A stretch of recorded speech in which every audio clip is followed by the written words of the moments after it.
Pemirsa, anggota tim pengamanan protokoler Kapolri meminta maaf setelah melakukan kekerasan terhadap jurnalis foto di Semarang, Jawa Tengah. Sementara itu, 3 orang pria penagih hutang babak belur dihajar massa saat berusaha menarik mobil di Jalan Raya Grobogan, Solo.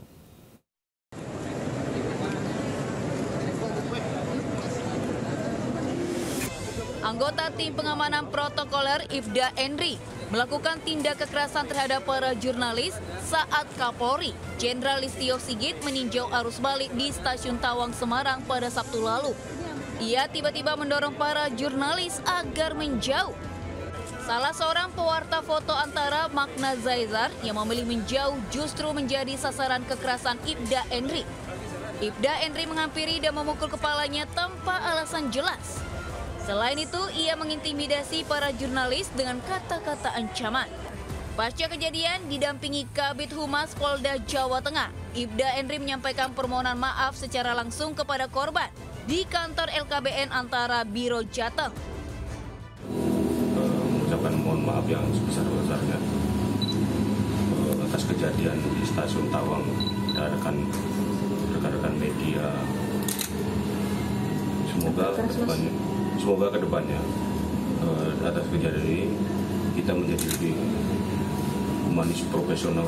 Tadi kerjasamanya kami mohon Pak Kabid untuk supaya kita bisa menjalankan tugasnya dengan nyaman, dengan profesional, dengan objektif juga. Toh kalau kita bisa bekerja dengan baik, mudah-mudahan ini jadi pelajaran bagi kita semuanya. Kedepannya kita perbaiki dan ya saya anggap ini sudah clear.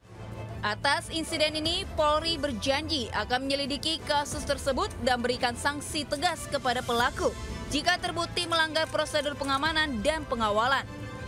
Dari Semarang, Jawa Tengah, Kristadi, iNews melaporkan. Batok.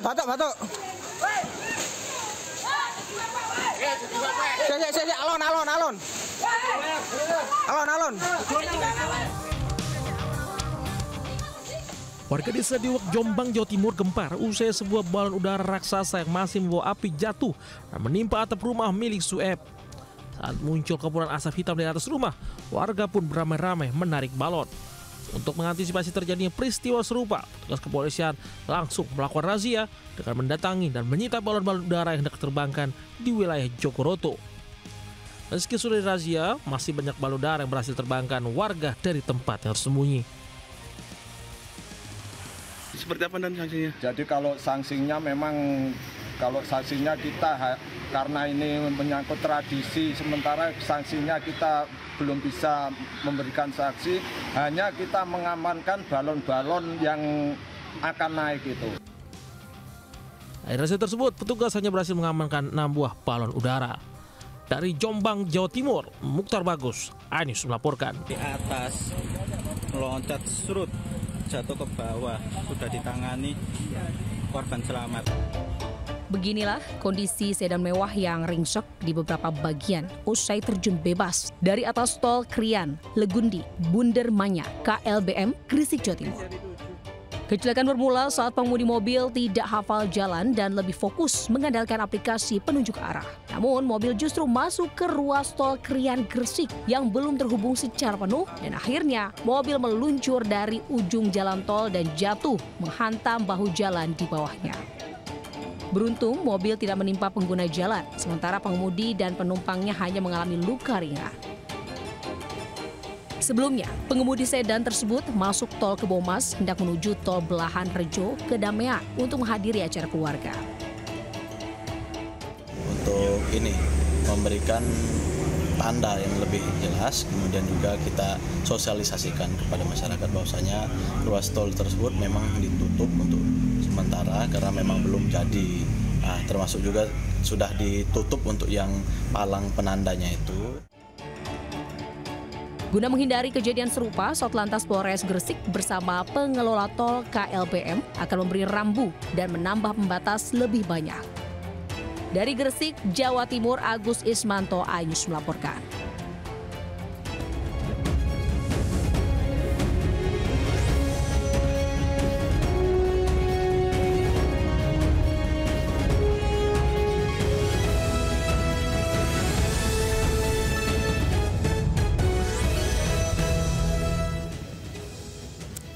Assalamualaikum warahmatullahi wabarakatuh. Selamat pagi pemirsa. Selain 3 berita tadi, kami juga hadir dengan beragam informasi menarik lainnya. Bersama saya, Kevin Pakar. Inilah Lintas iNews Pagi selengkapnya.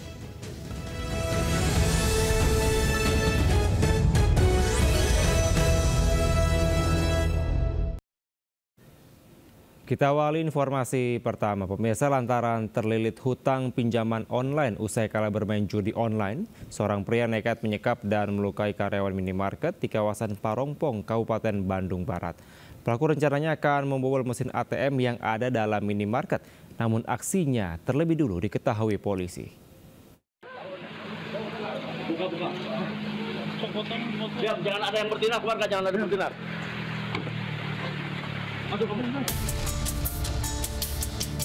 Inilah detik-detik penyergapan anggota reserse Polsek Cisarua terhadap pria DSP di sebuah minimarket Jalan Sersan Bajuri, kawasan Parongpong, Kabupaten Bandung Barat. Aku ditangkap saat hendak membobol mesin ATM dalam minimarket. Sebelumnya, pelaku menyekap dan mengancam dengan pistol 2 karyawati minimarket serta merusak semua CCTV. Selanjutnya, pelaku membobol mesin ATM menggunakan alat las yang telah disiapkan. Namun, meski disekap, korban yang masih memegang ponsel langsung mengabarkan aksi pelaku kepada pimpinannya yang kemudian diteruskan ke aparat Polsek Cisarua dan Polres Cimahi. Kepada petugas, pelaku nekat melakukan aksinya lantaran terlilit utang pinjaman online sebesar 200 juta rupiah usai kalah bermain judi online. Akibat perbuatannya, pelaku terancam kurungan penjara 15 tahun. Dari Cimahi, Jawa Barat, Yuwono Wahyu, iNews melaporkan. Ditinggal penghuninya mudik lebaran, sebuah rumah di perumahan Bumi Alam Geria Asri Limo, Kota Depok dibobol pencuri. Kurang dari 24 jam, polisi berhasil membekuk pelaku. Satuan unit Reskrim Polsek Cinere meringkus seorang pencuri rumah kosong yang ditinggal mudik di kawasan Limo, Kota Depok. Dari tangan pelaku, polisi mengamankan sejumlah barang bukti yang digasak pelaku dari dalam rumah korban, diantaranya kamera dan laptop. Pelaku diringkus usai polisi mendapat laporan dari korban yang baru pulang setelah lebaran di kampung halaman.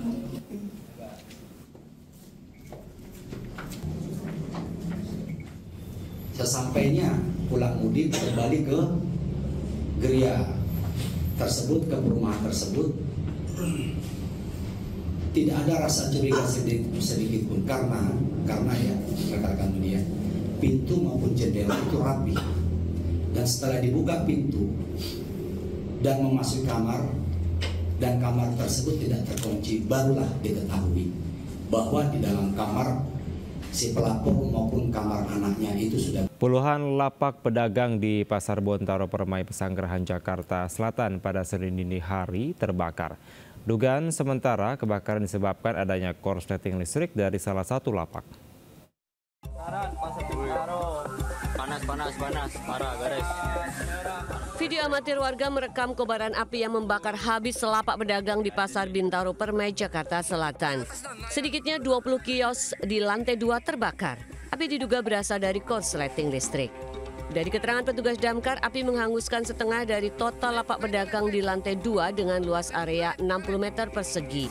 Tidak ada korban jiwa dalam peristiwa ini. Untuk mengantisipasi kobaran api meluas, petugas menerjunkan 20 unit mobil pemadam berikut 60 personil damkar. Kasus kebakaran ini masih diselidiki kepolisian. Dari Jakarta, Helmi Sajangbati, iNews melaporkan.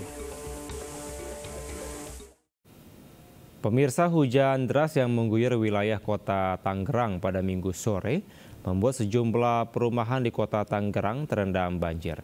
Curah hujan yang tinggi membuat tanggul tak sanggup menahan debit air hingga jebol. Evakuasi bayi di area Jalan Haji Daiman, Gang Haji Risin, depan musola.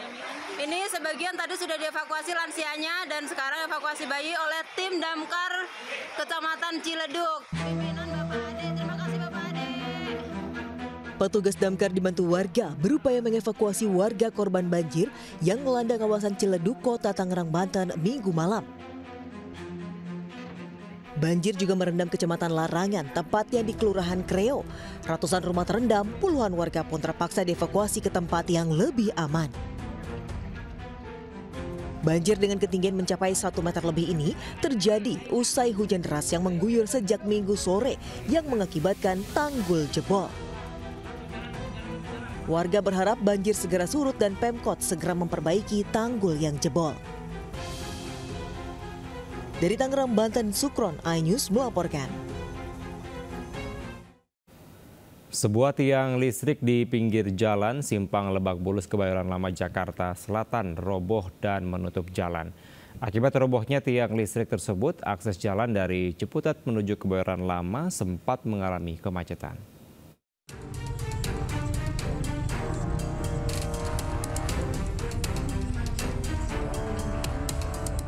Video amatir warga merekam robohnya sebuah tiang listrik di persimpangan Lebak Bulus, Kebayoran Lama, Jakarta Selatan.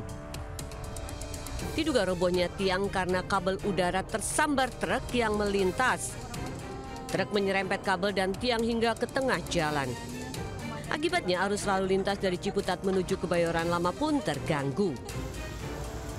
Petugas PLN yang tiba di lokasi berusaha memperbaiki tiang dan kabel yang putus dengan menggunakan 1 unit mobil forklift. Usai dilakukan perbaikan oleh belasan petugas PLN, arus lalu lintas di sekitar lokasi kembali normal. Dari Jakarta, Helmi Sajangbati, iNews melaporkan. Pemirsa, anggota tim pengamanan protokoler Kapolri meminta maaf setelah melakukan kekerasan terhadap jurnalis foto di Semarang, Jawa Tengah. Sementara itu, 3 orang pria penagih hutang babak belur dihajar massa saat berusaha menarik mobil di Jalan Raya Grobogan, Solo.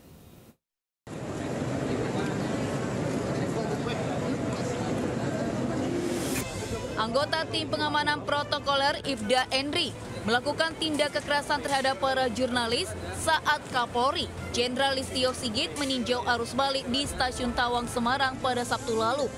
Ia tiba-tiba mendorong para jurnalis agar menjauh. Salah seorang pewarta foto antara Magna Zaizar yang memilih menjauh justru menjadi sasaran kekerasan Ifda Endri. Ifda Endri menghampiri dan memukul kepalanya tanpa alasan jelas. Selain itu, ia mengintimidasi para jurnalis dengan kata-kata ancaman. Pasca kejadian, didampingi Kabid Humas Polda Jawa Tengah, Ifda Endri menyampaikan permohonan maaf secara langsung kepada korban di kantor LKBN antara Biro Jateng. Mengucapkan mohon maaf yang sebesar-besarnya atas kejadian di Stasiun Tawang dan rekan-rekan media. Semoga kedepannya atas kejadian ini kita menjadi lebih humanis, profesional.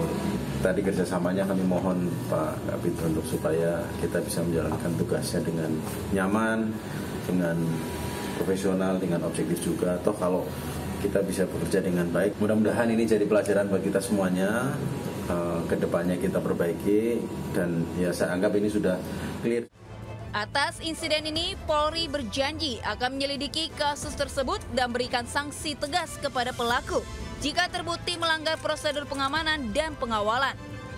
Dari Semarang, Jawa Tengah, Kristadi, iNews melaporkan. Pemirsa, seorang bocah tersesat dan kelelahan di tengah ramainya wisatawan di Pantai Carita, Banten. Pencarian akhirnya membuahkan hasil meski petugas harus berjalan kaki sejauh 1 kilometer.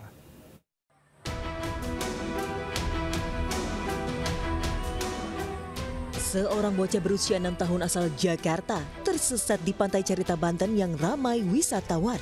Ia terpisah hingga 1 kilometer dari orang tuanya. Karena kelelahan, korban akhirnya digendong petugas ke pos bala wisata. Sebelumnya, bocah berusia 6 tahun tersebut ditemukan warga saat menangis dan kedinginan sendirian. Warga kemudian menyerahkan anak itu ke petugas. Pihak keluarga juga sempat mencari keberadaan anak tersebut dan melapor ke pos keamanan. Saat ditemukan, kondisi korban kelelahan dan kelaparan akibat tersesat lebih dari 1 jam lamanya. 1 jam yang lalu, dari Pasir Putih terpisah dengan orang tuanya berada di pos Baka-Baka. Nah, saya sampai ke sana sekitar 4 kilo. Setelah itu, saya sampai ke pos, memang ada. Saya bawa lewat jalan raya, bukan jalan Pantai, Jalan Raya. Pihak pengelola wisata meminta pada orang tua untuk selalu mengawasi buah hati mereka selama di kawasan wisata pantai, apalagi saat pantai dipenuhi ribuan wisatawan. Dari Pandeglang, Banten, Iskandar Nasution, iNews melaporkan. Pemirsa, api membakar gudang dan rumah dinas karyawan di kantor pos Tulung Agung, Jawa Timur. Seorang karyawan yang sedang tidur nyaris menjadi korban.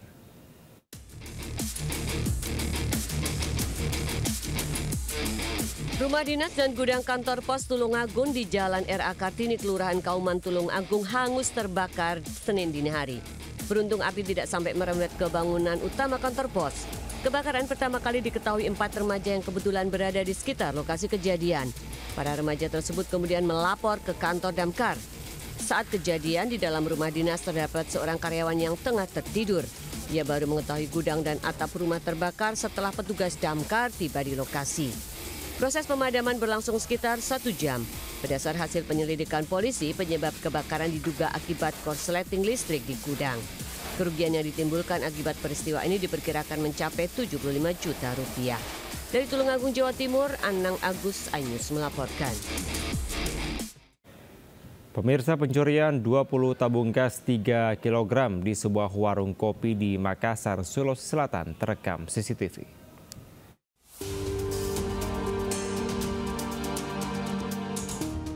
Terekam kamera CCTV, pelaku menggasak 20 tabung gas 3 kg di sebuah warung kopi di Kecamatan Biringkanaya, Makassar, Sulawesi Selatan.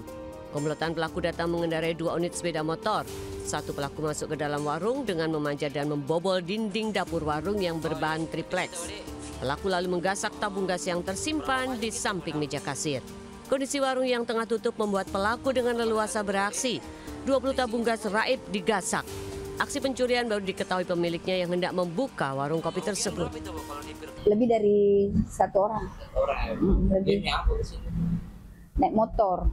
Yang terekam cuma 1. Cuma yang waktu keluar itu ada 2 motor. Mungkin di malam terakhir itu kan 2 malam berturut-turut. Akibat kejadian ini pemilik warung merugi hingga 4 juta rupiah. Berbekal rekaman CCTV, korban melapor ke Polsek Biringkanaya dan berharap pelaku segera ditangkap. Dari Makassar, Sulawesi Selatan, Wahyu Ruslan, iNews melaporkan. Petugas Polsek Sukra menertibkan puluhan penyapu uang di jalur Pantura, Kabupaten Indramayu, Jawa Barat. Aksi mereka dinilai membahayakan pengendara dan para pemudik.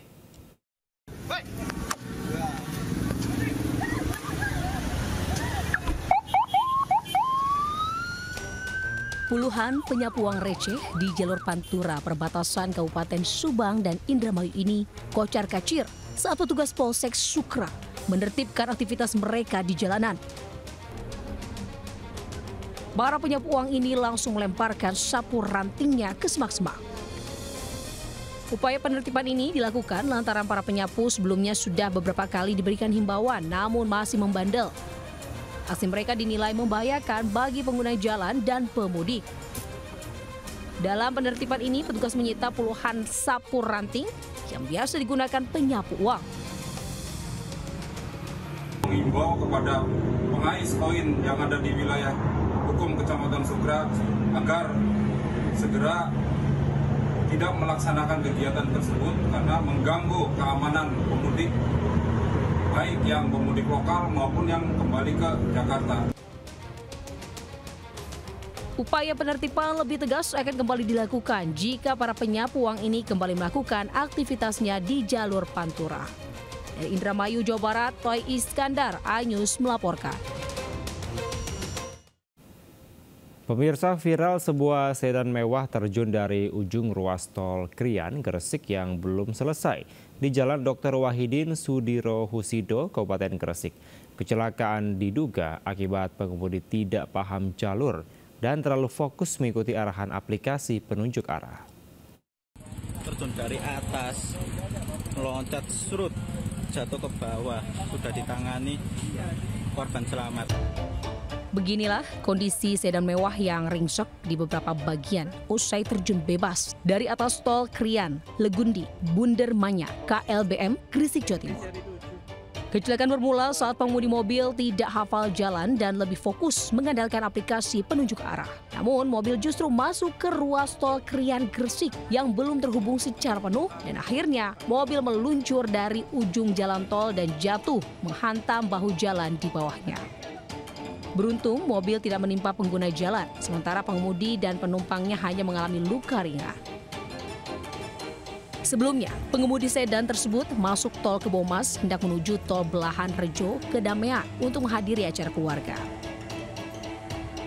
Untuk ini, memberikan tanda yang lebih jelas, kemudian juga kita sosialisasikan kepada masyarakat bahwasanya ruas tol tersebut memang ditutup untuk sementara karena memang belum jadi.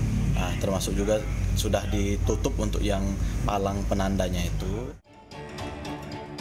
Guna menghindari kejadian serupa, Satlantas Polres Gresik bersama pengelola tol KLBM akan memberi rambu dan menambah pembatas lebih banyak. Dari Gresik, Jawa Timur, Agus Ismanto, Ayus melaporkan. Kita ke informasi lainnya pemirsa, Presiden Prabowo Subianto memimpin panen raya bersama petani di 14 provinsi. Panen raya yang dipusatkan di Majalengka, Jawa Barat ini menjadi simbol keberhasilan musim tanam serta bukti nyata peningkatan produktivitas pertanian nasional.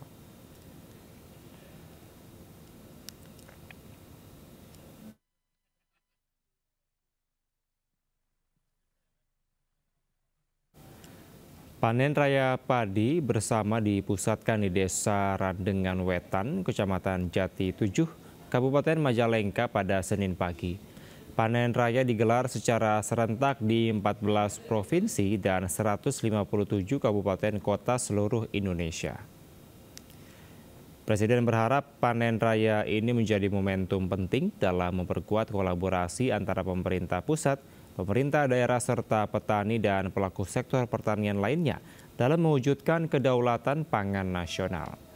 Pada kesempatan ini, Presiden Prabowo juga sempat berdialog dengan para petani di seluruh Indonesia melalui jaringan.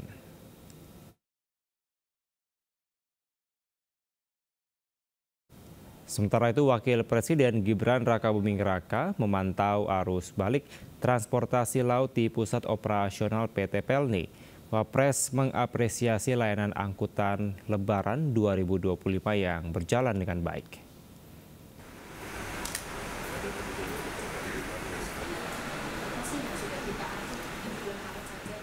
Wakil Presiden Gibran Rakabuming Raka berkunjung ke ruang operasional PT Pelayaran Nasional Indonesia di kantor Pusat Pelni, Jakarta pada Senin siang. Wapres pun memantau pergerakan seluruh kapal secara real-time, terutama dalam mendukung layanan angkutan Lebaran 2025. Wapres pun mengapresiasi kelancaran arus balik pasca libur panjang Idul Fitri 1446 Hijriah yang dilayani armada kapal Pelni. Arus balik Lebaran 2025 di Jalan Tol pada Senin malam berlangsung normal. Seperti di Jalan Tol Cikampek Utama, arus lalu lintas dari arah timur menuju Jakarta turun drastis dibandingkan dengan hari sebelumnya meski pada Senin dini hari sempat terjadi lonjakan. Berikut laporan Aulina Yasyah dan juga Bagus Prasetya dari Karawang, Jawa Barat. Halo pemirsa, terkait jumlah pemudik arus balik tahun 2025 ini semakin harinya semakin mengalami peningkatan, dan untuk hari ini total jumlah pemudik yang keluar dari 4 pintu gerbang tol yang diakumulatif, yakni pintu gerbang tol Cikatama, Cikupa, Ciawi, dan Kalihurip, ini total sudah ada sekitar 1,4 juta volume kendaraan yang keluar dari 4 pintu gerbang tol tersebut mengarah ke Jabodetabek. Nah, jika kita persempit atau perkecil lagi angkanya, yang keluar dari pintu gerbang tol Cikatama mengarah Jabodetabek sudah ada sekitar 507.000 kendaraan. Bisa diperkirakan sebesar 63% volume kendaraan sudah mengarah ke arah Jabodetabek. Adapun jika kita melihat sistem yang diberlakukan dari 2 hari yang lalu oleh kepolisian dan juga pihak Jasa Marga, yakni one way dan kontraflow, juga sampai hari ini masih diberlakukan. One way dari kilometer 414 sampai dengan kilometer 70 gerbang tol Cikatama, dan dilanjut dengan kontraflow dari kilometer 70 sampai dengan dengan 47, kontraflow 1 jalur ini juga masih diberlakukan. Adapun jika melihat rata-rata per jamnya kendaraan yang melewati ruas tol Cikatama mengarah ke arah Jakarta, ini perkiraan ada sekitar 4.000 volume kendaraan per jamnya. Dan ini juga bisa dikatakan angkanya menurun dari tanggal 5 dan 6 April kemarin yang sebetulnya diperkirakan puncak arus mudik ini terjadi pada tanggal 5 dan juga 6 April 2025. Berdasarkan data dari pengelola yang kami dapatkan informasinya ada sekitar 300 sampai dengan 700 kendaraan perharinya yang memasuki rest area. Volume kendaraan yang memasuki rest area mengalami peningkatan di pukul 12 hingga jam 2 subuh malam. Dari Karawang, Jawa Barat, Olina Iyasya dan Bagus Prasetya, iNews melaporkan. Kita ke informasi lainnya pemirsa, bertubuh mungil dan juga berekor gondrong hingga mencapai 1,5 meter ini membuat si ayam yang berasal dari negeri Sakura diburu oleh para kolektor unggas hias. Bagaimana keindahan serta cara pembudidayaannya di Indonesia pemirsa? Berikut informasinya.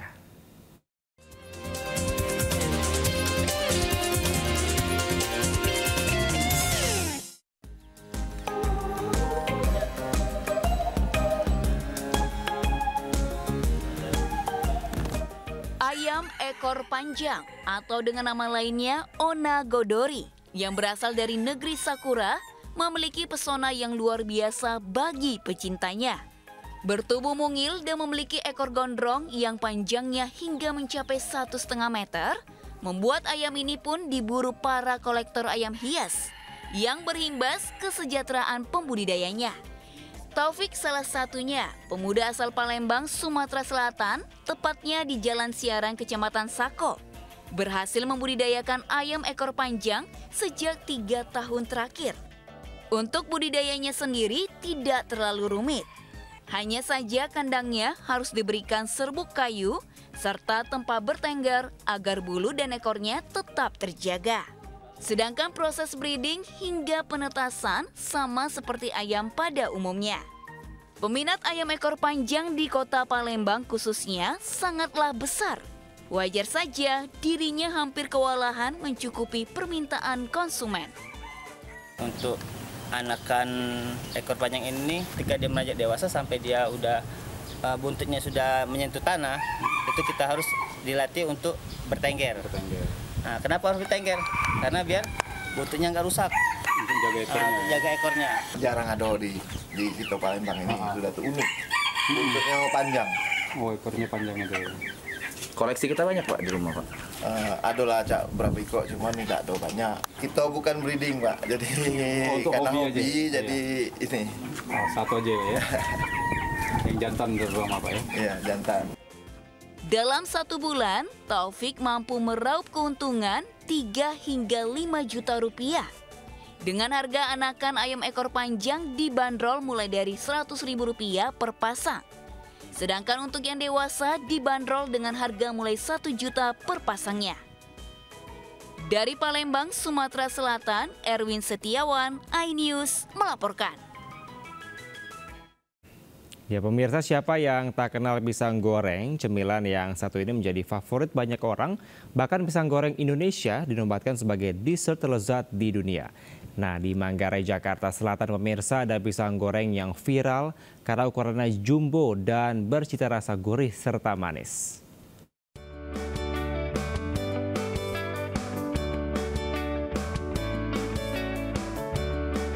Doyan pisang goreng kampung? Anda harus mampir ke kawasan Manggarai, Jakarta. Di dekat stasiun kereta api Manggarai terdapat penjual pisang goreng tradisional yang tersohor sejak tahun 2009 karena menjual pisang ukuran jumbo dengan rasa manis legit. Untuk pembuatannya sendiri, pisang tanduk dibelah 2 dan dicelup ke dalam adonan tepung terigu dan tepung beras. Pisang pun digoreng dalam minyak panas hingga coklat kekuningan. Meski menempati bangunan sederhana, pisang goreng Pok Nur ini laris diantri pengunjung setiap hari. Pok Nur biasanya sudah mulai berjualan sejak pukul 5.30 pagi. Pisang tanduk ini diantar langsung dari Sukabumi dan dalam sehari Pok Nur bisa menjual hingga 2.000 biji pisang goreng tanduk. Iya, suka pisang goreng, terus kebetulan kan suka banyak masuk TV juga nih, jadi saya nyobain ke sini. Soalnya kan selalu ramai juga nih tiap lewat ke Manggarai, Kak. Oke, berarti kalau pisang goreng sukanya yang original aja atau pakai rasa Yang original aja sih. Kalau pakai rasa-rasa gitu kurang suka. Kan kalau pagi itu untuk ngopi, sarapan di kantor, kadang-kadang gitu. Jadi udah pisang goreng aja. Kan yang panjang-panjang belum ada selain kita yang punya. Oke, berarti memang Po juga favorit ya pisang goreng ini ya. Lalu untuk seharinya nih Po, berapa banyak Po pesanan pisang gorengnya? Sebelum pandemi sih bisa 2.500 sampai 3.000. Ya, tapi alhamdulillah sekarang juga masih bisa 1.500 sampai 2.000.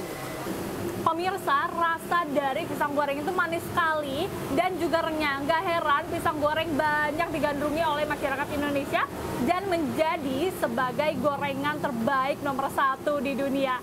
Dari Jakarta, Dilamia Aulia dan Tri Julianti melaporkan. Saya mau makan lagi ya pemirsa. Kita ke informasi lain ya pemirsa, anggota tim pengamanan protokoler Kapolri meminta maaf setelah melakukan kekerasan terhadap jurnalis foto di Semarang, Jawa Tengah. Polri berjanji melakukan penyelidikan atas insiden kekerasan jurnalis dan akan memberikan sanksi tegas kepada pelaku.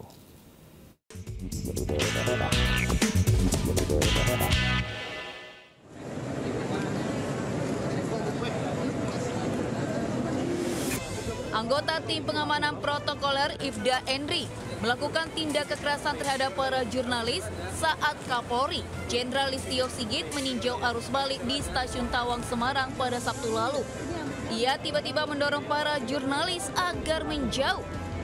Salah seorang pewarta foto antara Magna Zaizar yang memilih menjauh justru menjadi sasaran kekerasan Ifda Endri. Ifda Endri menghampiri dan memukul kepalanya tanpa alasan jelas. Selain itu, ia mengintimidasi para jurnalis dengan kata-kata ancaman. Pasca kejadian, didampingi Kabid Humas Polda Jawa Tengah, Ifda Endri menyampaikan permohonan maaf secara langsung kepada korban di kantor LKBN antara Biro Jateng. Mengucapkan mohon maaf yang sebesar-besarnya atas kejadian di Stasiun Tawang dan rekan-rekan media. Semoga kedepannya atas kejadian ini kita menjadi lebih humanis, profesional. Tadi kerjasamanya kami mohon Pak Kabid untuk supaya kita bisa menjalankan tugasnya dengan nyaman, dengan profesional, dengan objektif juga. Toh kalau kita bisa bekerja dengan baik, mudah-mudahan ini jadi pelajaran bagi kita semuanya. Kedepannya kita perbaiki dan ya saya anggap ini sudah clear. Atas insiden ini, Polri berjanji akan menyelidiki kasus tersebut dan berikan sanksi tegas kepada pelaku jika terbukti melanggar prosedur pengamanan dan pengawalan. Dari Semarang, Jawa Tengah, Kristadi, iNews melaporkan. Pemirsa, seorang pria menggasak 300 gram emas di toko emas Mega Buana di Luwu Timur, Sulawesi Selatan viral di media sosial. Pelaku yang mengenakan topeng memasuki toko melalui pintu utama, kemudian menjebol lemari kaca.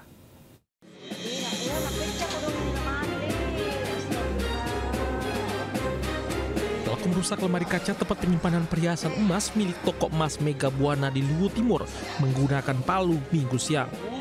Aksi pelaku sempat diketahui pemilik toko, namun pelaku mengancam korban dengan menodongkan pisau.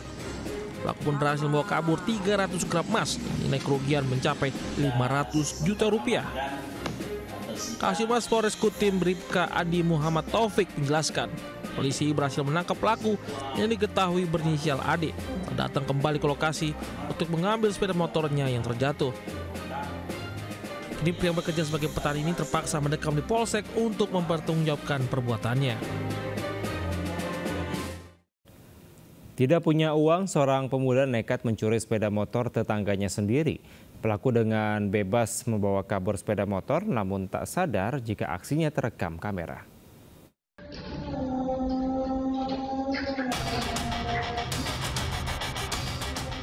Tak ada kesulitan saat Basir membuka pagar rumah tetangganya.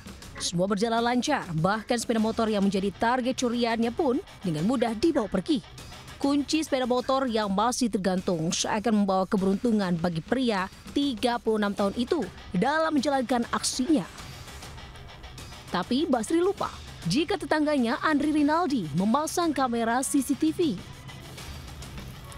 Wajah Basri yang sudah terekam kamera memudahkan polisi memburu pelaku pencurian sepeda motor. Tidak butuh waktu lama untuk mencari warga Kelurahan Terjun, Kecamatan Medan Marelan, Kota Medan itu, dan pelaku pencurian sepeda motor yang masih tetangga korban itu pun ditangkap. Motor itu modus dia merusak rumah dari belakang dengan mencongkel, kemudian pada saat dia masuk ke dalam rumah ada sepeda motor di dalam rumah itu dan diambilnya. Sepeda motor itu bukan dalam keadaan terkunci dan ada kunci, kemudian lewat depan. Basri yang mengaku mencuri sepeda motor untuk kebutuhan hidup sehari-hari kini tahan di Mapolsek Medan Labuhan. Polisi menjerat Basri dengan pasal pencurian dengan ancaman hukuman 7 tahun penjara. Di Medan, Sumatera Utara, Yuda Bahar, iNews melaporkan.